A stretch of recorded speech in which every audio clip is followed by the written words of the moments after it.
आदाब, मैं हूं इरफान शेख और आप देख रहे हैं कोई सताए हमें बताए। परिंदों को भी आपने देखा होगा कि तिनका जोड़कर अपना आशियाना बनाते हैं।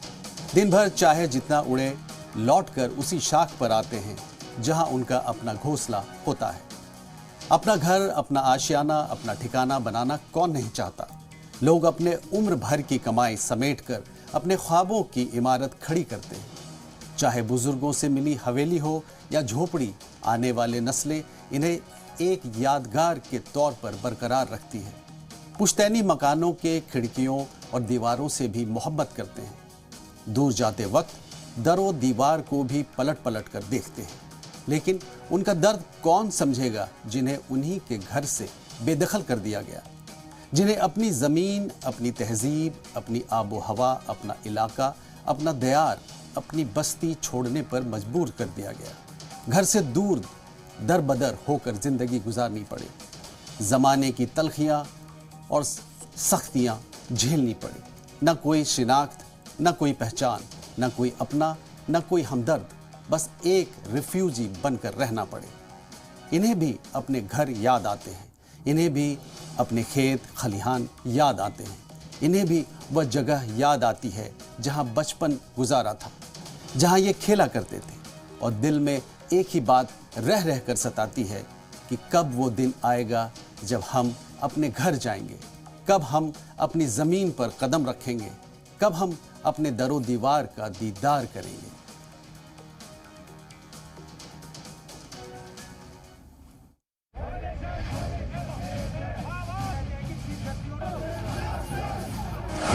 क्यों फिर से निशाने पर हैं कश्मीरी पंडित।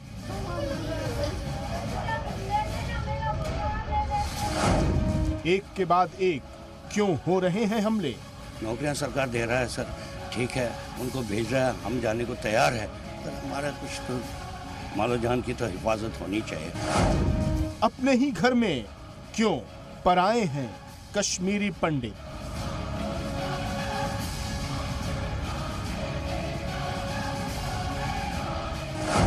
फिर से बसाने और तहफ्फुज़ देने के वादों का क्या हुआ। जब तक वो मुझे प्रोटेक्शन नहीं देगा, आर्मी वाला कितनों को देगा, एक एक आदमी को प्रोटेक्शन देगा, गवर्नमेंट क्या करेगी। क्या मिल पाएंगी इन्हें अपनी जायदादें वापस। कौन नहीं चाहता कश्मीरी पंडितों की वापसी।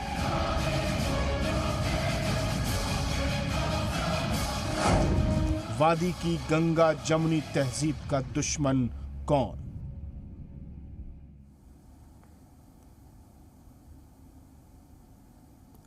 आज कोई सताए हमें बताए में बात करेंगे कश्मीरी पंडितों के मसाइल पर। सरकार कश्मीरी पंडितों की वापसी के लिए कोशिशें कर रही है, लेकिन पिछले कुछ दिनों में एक के बाद एक कई कश्मीरी पंडितों को निशाना बनाया गया। वादी में लगातार हो रहे हमलों से तनाव बढ़ गया है। लोग सवाल उठा रहे हैं कि क्या 90 की दहाई की तारीख दोहराई जाएगी, और सबसे बड़ा सवाल यही कि क्या कश्मीरी पंडितों को अपने घर वापस आने का हक नहीं है। ये रिपोर्ट देखिए, फिर हम बातचीत करेंगे।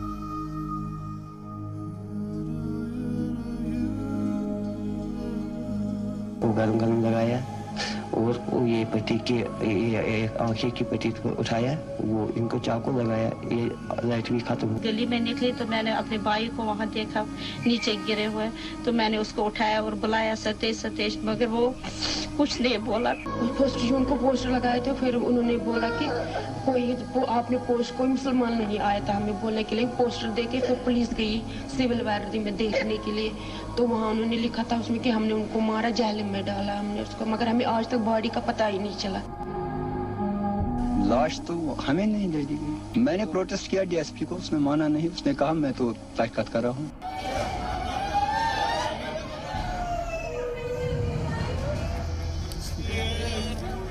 बीते कुछ दिनों में कश्मीर में हुए दहशतगर्द हमलों में कई कश्मीरी पंडितों और कुछ सिखों के मारे जाने के बाद जम्मू और कश्मीर का माहौल एक बार फिर तनाव से घिर गया है। लोगों के जहन में इन वारदातों को लेकर कई सवाल उमड़ रहे हैं। लोग पूछ रहे हैं कि क्या रियासत के हालात फिर 90 की दहाई जैसे हो रहे हैं? क्या वादी से कश्मीरी पंडितों और दूसरे अक़लियतों की नकल मकानी एक बार फिर शुरू हो जाएगी? ये सवाल सिर्फ सवाल नहीं है, ये तशवीश कश्मीरी पंडितों की है। इनकी आंखों और बातों से खौफ जाहिर हो रहा है, क्योंकि पिछले एक हफ्ते में 7 लोगों का कत्ल किया जा चुका है। यही वजह है कि पिछले 2 दिनों में 150 कुनबे जम्मू में पनाह अख्तियार कर चुके हैं।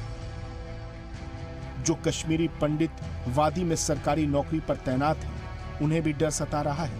उन्होंने मुतालबा किया है कि उन्हें पुख्ता हिफाजत मुहैया कराई जाए, वरना यहाँ अब रहना और कामकाज करना बहुत मुश्किल है।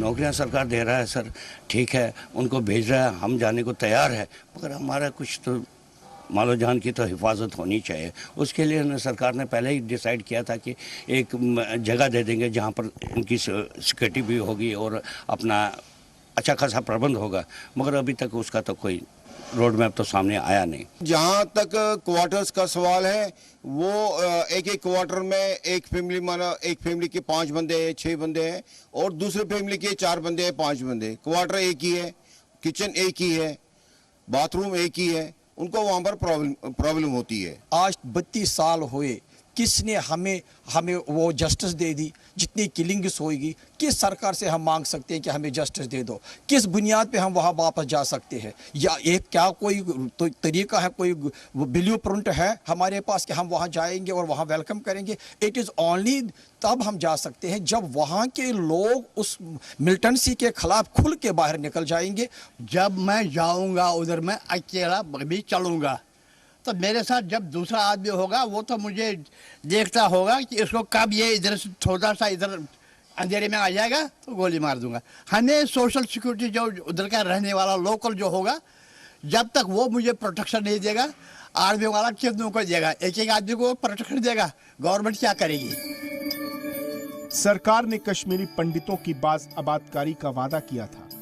इस वादे पर अमल करते हुए कश्मीरी पंडितों की घर वापसी भी हो रही है। तकरीबन 3800 कश्मीरी पंडित सरकारी नौकरी पर लौट आए हैं। ये लोग वादी के अलग अलग जिलों में तैनात हैं। इसके अलावा 90 की दहाई में भी अपना घर छोड़कर नहीं जाने वाले कश्मीरी पंडितों को अदम तहफ्फुज का खौफ है, तो सरकार की अनदेखी का शिकवा भी है। हालांकि वजीर दाखिला अमित शाह ने 13 फरवरी को लोकसभा में बोलते हुए कहा था कि 44,000 कश्मीरी पंडितों के खानदानों को जिनके पास राहत कार्ड है, उन्हें 13,000 रुपए हर महीने सरकार देती है। बाज आबादकारी के बाद 3,000 नौकरियां दे दी गई हैं। इसके अलावा 6,000 लोगों को कश्मीर वादी में 2022 तक घर देकर हम बसा देंगे। 44,000 कश्मीरी पंडित, मैं आज उनको बताना चाहता हूँ, यही नरेंद्र मोदी जी के शासन में कश्मीरी पंडितों को, हर परिवार को राहत कार्ड जिसके पास है उसको 13,000 रुपया हर महीना सरकार देती है। ये हमारे समय में विस्थापित नहीं हुए, कांग्रेस का शासन था, उसकी सुरक्षा नहीं कर पाई, इसलिए विस्थापित अपने देश में ही विस्थापित होकर रह गए थे। इनको 13,000 हम निःशुल्क राशन देते हैं। पुनर्वास के अंक के रूप में कश्मीर घाटी में 3,000 नौकरियां दे दी गई है। 88 नौकरियों का चयन प्रक्रिया चालू है और ये 6,000 लोगों को कश्मीर घाटी में घर के साथ 2022 के साथ हम बसा देंगे और वर्षों पुराना हमारा स्वप्न समाप्त। ये झूठ बोलते हैं, कोई दिन नहीं है जब ये झूठ नहीं बोलते। आज हमने ये कर दिया, आज हमने वो कर दिया, और जब देखते हैं वहां कुछ भी नहीं है। 90 की दहाई में कश्मीरी पंडितों के खिलाफ जब बड़े पैमाने पर तशद्दुद और कत्लेआम हुआ तो अपनी जान बचाने के लिए घर छोड़कर अपने कुनबों के साथ वो वादी से निकल गए थे। फिर कई सालों तक मुल्क के अलग अलग हिस्सों में पनाह अख्तियार करने पर मजबूर हुए। इस दौरान नक्ल मकानी कर चुके लोगों ने अपने पीछे जो घर और जायदाद वादी में छोड़ दी थी उन पर मकामी लोगों ने कब्जा कर लिया या फिर उसे औने पौने दाम में खरीद लिया। इसे देखकर ही साल 1997 में रियासती सरकार ने कानून बनाकर मुसीबत में गैर मनकूला जायदाद बेचने और खरीदने के खिलाफ कानून बनाया, लेकिन कानून के बावजूद औने पौने दाम में जायदादें बिकती रहीं। अब सवाल यही है कि क्या कश्मीरी पंडितों की वापसी के बाद उनकी खुर्द बुर्द हुई जायदादें भी वापस होंगी?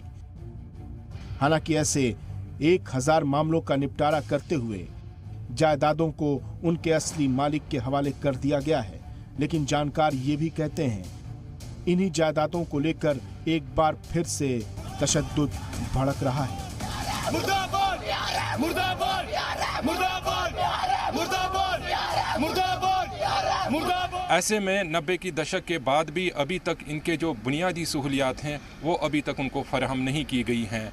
अब जम्मू कश्मीर सरकार की ये जिम्मेदारी बनती है कि क्या वो इन सभी मुद्दों को सुलझाने में अपनी अहम भूमिका निभाएंगे या नहीं।